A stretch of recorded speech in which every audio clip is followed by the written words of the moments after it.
I 23 male met my ex 21 F 3 years ago. We lived on campus at uni in different halls of residence. After a few months, we got together and for the most part had a very happy relationship. There was always one issue though. My ex grew up in a very religious home. Her father is a pastor. She has been open with her family that she does not share their faith. They weren't happy about it but accepted that she has to make her own choices on that. Nevertheless, I think some of that religious upbringing was still in her mind. I grew up in a different religion but was never very serious about it, and am no longer religious. Our relationship was pretty normal except that she told me very early that she was a virgin and wanted to stay that way until she was married. It wasn't for religious reasons, as I mentioned she isn't religious. But she was very focused on not disappointing her dad. We did other sexual things, just not intercourse. I never had much luck with girls growing up, and going into the relationship I was a virgin. And I still am, at least if you classify being a virgin as never having had intercourse. Anyway, I was becoming more resentful of the fact that everyone I know was having normal sexual relationships and we weren't. I couldn't understand why she didn't want to have a full sexual relationship, though of course I never pressured her about it. I felt that while I was at uni, and pretty broke, getting married was something for the future. Last year, I was in my last year of uni and she was working in her first professional job. Her degree was shorter than mine, so she finished uni first despite being younger than me. She was talking a lot about all these successful guys she met at work, which did make me feel lesser as I was still a broke uni student. Coupled with her still not wanting a full sexual relationship, it did make me feel more resentful. We had some arguments about it and after a while I felt that I should end the relationship as we wanted different things and our lives were on different paths. It was awful. She was crying a lot and I felt terrible afterwards. Anyway, it has been nearly 6 months since we broke up. We haven't been in touch at all for most of that time. I have not been involved with anyone else in that time, as I was 100% focused on finishing my degree. I have finally finished uni and am about to start my first professional job. She recently got in touch again and asked to meet up. I was hesitant, but decided we had so much good history that I should hear her out. She told me she's been missing me terribly these past 6 months. That she thinks she wants to get back together, and is open to having a sexual relationship now. I asked her why now? What changed? And she looked uncomfortable. After a little prying, she said she had a short-term fling with one of the older guys at work while we were broken up. Which is of course was fine as she wasn't my girlfriend anymore. Anyway, she said he persisted with her until she started having sex with him. She ended it with him recently. She was clear that it was consensual, but that the guy was very persistent with pursuing sex with her. I was gutted. I couldn't understand why she'd make me wait all those years, but was fine doing it with some new guy she'd only been seeing a short time. I asked if the reason she was open to having a sexual relationship now is because she wasn't a virgin anymore. She said yes. I asked her to give me some space to process all this. I'm conflicted and would love some advice on this. I have missed her a lot and still have strong feelings for her. But at the same time it feels like I was strung along for years. It's hard to put my finger on why I don't want to take her back. Everything logically makes sense for us to get back together. I'd even get to finally have a sexual relationship with her, but I feel awful about this whole thing and don't want to ignore those feelings. Update 1. Today I blocked Ellie on everything. Since we agreed not to be in touch again, that shouldn't matter, but if she doesn't stick to that agreement, e.g., if she and Tim split/fight again, then it won't be easy for her to contact me again. I thought it was a petty thing to block someone, but in this case you've convinced me that it's a way to take control of the situation. With luck I won't hear from her again, and if I do, like if she knocks on the door, I'll remind her of our agreement and shut her off. Time to stop being passive and take charge of my life, a life Ellie will not be part of. Hello again. I appreciate people taking the time to comment on my last post. The response was a lot more than I expected with over 2,000 comments. I'm amazed so many people wanted to comment about my situation. Thank you. Warning, this post is long. I have kept a daily journal since I was 16. A lot of what follows is dumps from my journal. Yes, I know I'm not concise. I'm going to refer to my ex as Ellie, not her real name. I'd like to write a bit about the comments because so many people took the time to provide their thoughts and I appreciate that. The majority of comments were some variation of move on. A clean break. A strong recommendation with a lot to recommend it. A minority said give her a chance and see how it goes. Plenty calling me an asshole for ending it because I wanted sex in our relationship, or for being obsessed with her virginity. That I dumped her because she wouldn't put out. And quite a few saying my breaking up with her made her feel like sex is necessary to keep a guy and that it drove her heartbroken into the next guy's bed. There were a few she's pregnant comments. Not that I know of, it's not impossible but if that happens it won't be anything to do with me. The dude saying I should fuck her and leave her, or worse, seriously some of you guys nay, D a hug, or a psychologist. No. I would never use her like that, no matter our past. Ellie and I were a loving couple for years. That counts for something even after we broke up. Feeling hurt doesn't justify using her, or anyone else for that matter. As for comments that I have some hang up about taking her virginity, my issue when together was that we weren't having sex in our relationship, not whether she was a virgin or not. Her being a virgin was her reason for being abstinent, but wasn't directly an issue either way to me. If she hadn't been a virgin and wanted to be abstinent, I would have been in the same situation. The title of my last post was not great really. I broke up because we were not having sex, not because she was a virgin. Bear in mind, for 3 years Ellie had everything she wanted from our relationship. Boyfriend, love, affection, loyalty, support, and a guy who respected her wishes to be abstinent. While she got 100% of what she wanted, for me there was a big element missing. And there was no way to reconcile that. Either we were having sex or not having it. Sex requires both to say yes, and that wasn't going to happen. With hindsight, I should have ended the relationship early on, when Ellie first told me she wanted to not have sex until marriage. When we got together I was a naive 19-year-old who had never had a girlfriend before, so I kind of went along with things because I really liked her and got along with her so well. I fell in love with her and then kind of felt stuck in a relationship that wasn't what I wanted. I've learned from this and won't make that mistake in the future. I want to make active, not passive choices in future relationships. To not just go along with things because that's what the other person wants. Our views about sex in our relationship were not compatible, so I ended the relationship rather than waiting any longer hoping she'd change her mind. It was scary to take that step and I put it off for way too long, as I didn't want to hurt her. But I couldn't stay in the relationship just for her, I had to also consider myself too. My mistake was waiting so long to get to that point. I regret that as it caused her more hurt than if I'd ended it early on. Many of you say that sex just isn't that important. But for me it is, at least as part of a relationship. You can disagree. That's fine. Some people are fine being in no sex relationships. No judgment from me, but that's not what I want. Some people took issue with me saying I felt she strung me along. On reflection, that's fair. Ellie was clear to me about wanting to not have sex until marriage. I foolishly stayed way too long hoping she'd change her mind one day. She didn't. That was my mistake. I strung myself along really. She never led me on in any way. It hurt to learn that she had sex with the next guy relatively quickly after I waited so long. But she is my ex, so that is not my business anymore. She is allowed to change her mind.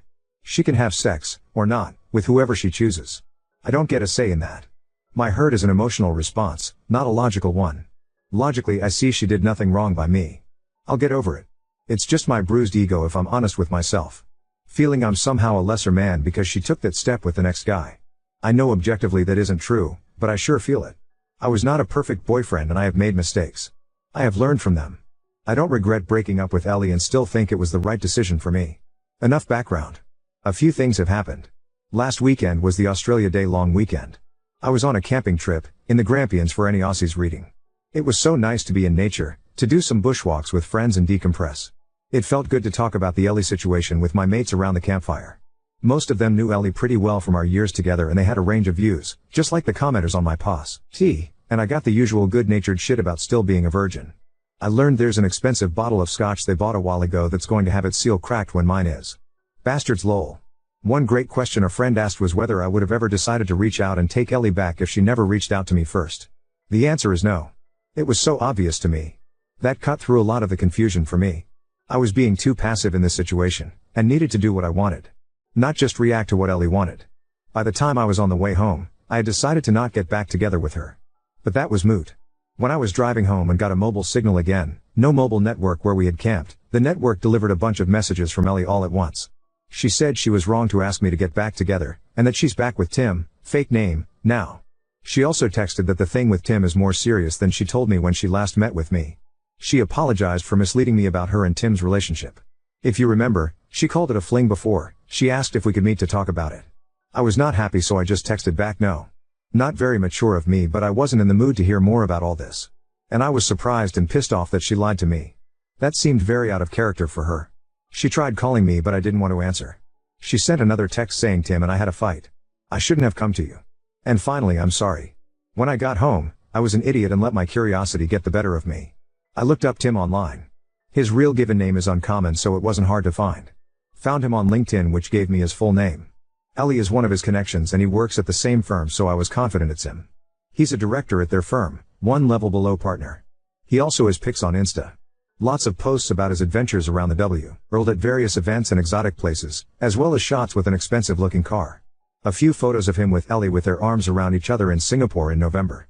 I guess that confirms it was serious. He wouldn't have public pics with her for a casual fling. All that just made me feel bad. No good comes from comparing myself to my ex's successful boyfriend. Ellie is not my girlfriend and I'm not in competition with Tim. So I won't do that again. My ego's bruised enough already. I've been living a very frugal life my whole time at uni, aka poor as fuck, so I know I can feel inferior when I see people with wealth. That's another me problem to sort out. Anyway, all that was on Sunday afternoon/evening. On Tuesday evening, Ellie knocked at my door. She said that she knows I didn't want to talk to her, but she felt bad about everything and hoped I would to let her explain herself, clear the air, then I'd never see her again if that's what I wanted. I let her in. I was not happy with recent events but figured I might at least get a clearer idea of what's going on. It was a long, heavy conversation over 4 hours, but here's the gist as I remember it. When we broke up she was devastated. She said it took a couple of months before she started to feel a bit better. She missed me constantly and wanted to see me the whole time, but when I ended it we agreed to keep apart and heal. In September, she met Tim at work. He manages a different team, she doesn't work for him. She said he was very charming and attractive and showed almost immediate interest in her. They got to know each other and he asked her out. She was worried it was a rebound but felt so much better getting his attention that she went along with it. After dating for a while she developed feelings for him and that later led to a sexual relationship. It wasn't a fling and she dated him for a while beforehand. I asked about whether he had pressured her into sex, last time said he was very persistent. She said she was trying to not upset me, she thought if she gave the impression she was reluctant to have sex with Tim that I wouldn't think as badly of her. So it was a story to try and spare my feelings. I told her it just made me worried she had been assaulted. She looked shocked at that and said no way, she was actually the one who initiated their sexual relationship. I said although I don't like that she lied to me, I can understand why. I don't think she did anything wrong changing her mind about abstinence. Yes, I was hurt when she told me she was having sex but I have no right to judge her for anything. She's a single adult and it's her life. I don't think badly of her. She burst into tears and said something like I thought you must hate me now. I assured her that I didn't. She said she was sad it didn't work for us, but that she never would have dropped her virginity commitment if we had not broken up. After we broke up, she decided that it was a commitment she made to her dad when she was still a kid, and it was messing with the life she wants now. So by the time she and Tim got into their relationship, she had already decided she was ready for sex with the right person. I asked about her dad and she just said he doesn't need to know. I asked about why she asked to get back together. Tim is older, she told me he's 32, and has been at the firm 10 years. One day at work, one of the women made a snarky comment to Ellie about being another one of Tim's girls. She did some digging and it turns out Tim has a history. He has dated a long list of women from work, several of them were young graduate employees just like Ellie. The rumor around the office is that Ellie is just the next girl to get used by him. She was horrified. She accused him of using her. They argued and she told him it was over. Soon after that she came to me. She felt as if we might be able to rekindle things now that she was open to a sexual relationship. But my hesitation and time to calm down made her realize that was a mistake. Over the weekend, Tim asked her to work things out. She decided to give it a chance. She tried to call me but they went to voicemail, I was camping, so she sent those messages instead. So I guess that's settled, I don't want her back and she's in a relationship so she doesn't want me back either. We chatted a bit about how our families are going.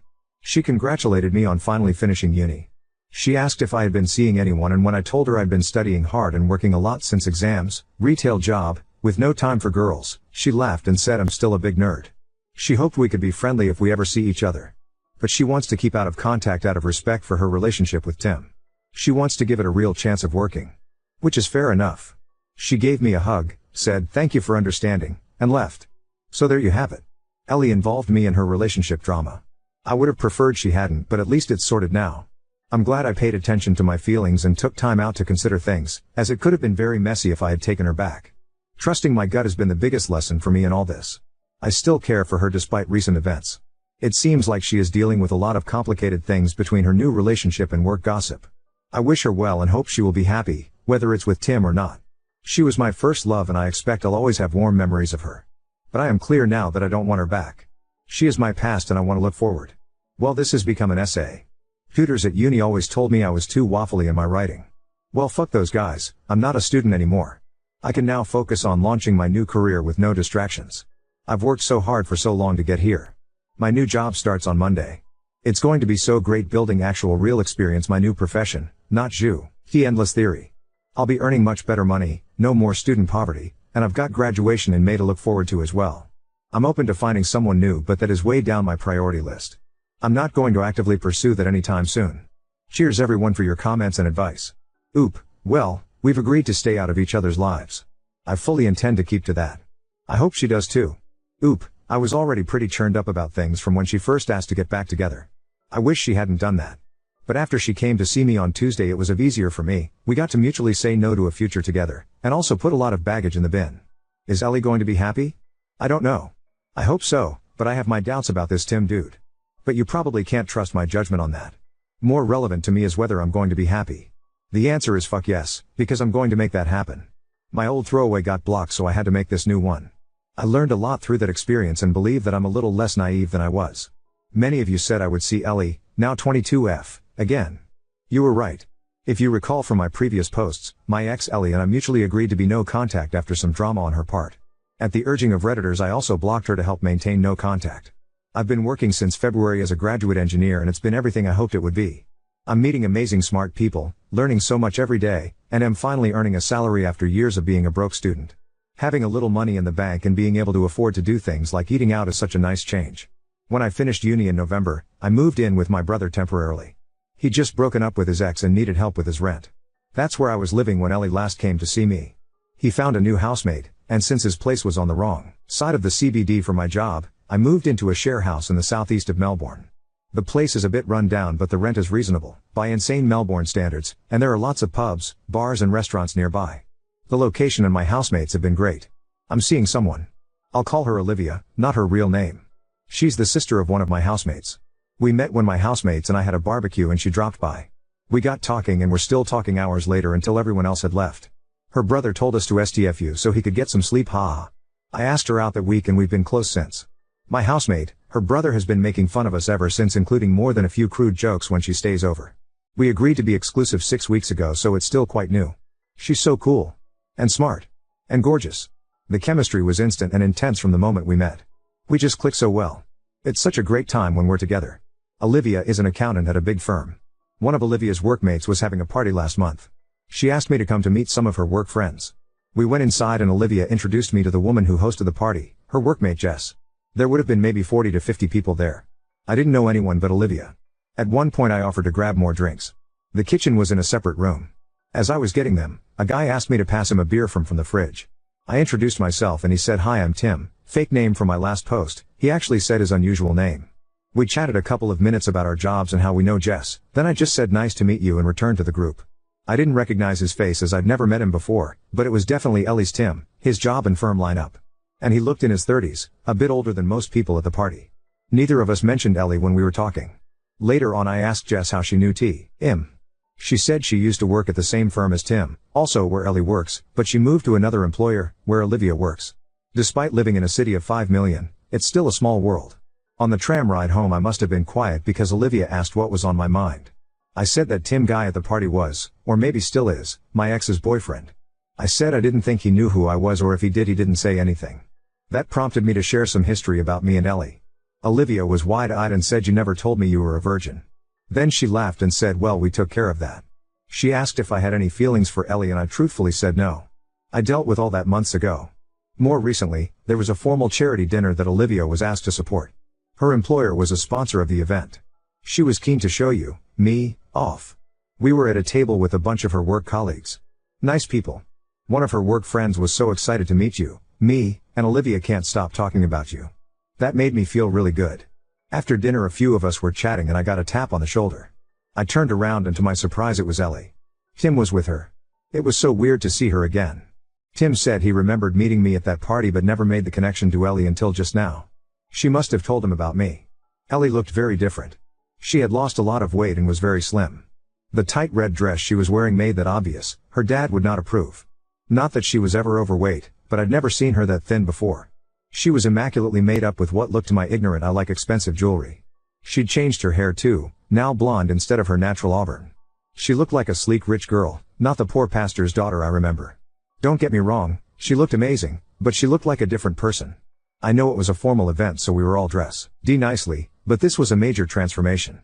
Despite her glam looks, when I saw her I didn't feel anything for her. Just nothing. Ellie said she was so glad to see me and she had some news, holding out her hand to show a diamond engagement ring. I know nothing about diamonds but it looked pretty big and expensive to me. I offered my congratulations to them both. Just then Olivia walked back over. I introduced her to Ellie and Tim. Olivia put her arm around me and Ellie's smile seemed to kind of freeze. I didn't really know what else to say, so I just said nice to see you again and wished them all the best for the wedding. Tim walked off and Ellie just sort of stood there a moment. It was awkward. Later on, as we were leaving, Ellie was staring at us as we walked out. Olivia said later that I think she still has a thing for you. I said it doesn't matter. Anyway, cut to a few days ago. My brother messaged me saying Ellie stopped by looking for me. Yes, Reddit, you were right. He knew to not share my new address with her, so all he said is I'd moved out. Next day I received an email from an address I hadn't seen before. It was Ellie. No acknowledgement that she was breaking our agreement to be no contact. No mention she stopped by my old place. It said it was so great to see you again, I've missed you and that girl you were with is pretty, how serious is it? And telling me she and Tim have big plans for their wedding next year and she hopes I can come. I was annoyed because she is trying to make her life my business. Again. Despite promising no contact. Even going to the trouble to make a new email address to get around me blocking her. I showed Olivia the email and she rolled her eyes and asked me to think about why my ex would send me that. Why indeed? Olivia is great at cutting through bullshit and reads people way better than I do. Ellie can't have me back. I'm in a relationship now plus she's engaged, and it's not like I would go to their wedding. Ho goes to their ex's wedding? It wouldn't be right. I don't know why she's trying to contact me, but I can guess that she wants to use me for emotional support again. Or maybe things are rocky with Tim, who knows? Whatever she wants, it's not happening. She has family and friends, she can talk to them. I deleted the email and blocked the address without replying. Ellie promised she'd keep out of contact and just couldn't help herself. I still intend to keep my word no contact, even if she doesn't. I've also set up a filter to send any email containing her name to the bin. Olivia and I had a talk after that. I asked if she was concerned about the Ellie thing but she said no, she's not worried, she didn't get serial killer vibes from Ellie. I'm glad none of this has put her off me. So nothing too dramatic but it does prove you guys were right, Ellie could not contact me despite promising to do so. I was able to sidestep her much more easily than last time. Ultimately this is a good news story. Life is so great right now. I've got a cool new girlfriend, a fun place to live and a new career I love.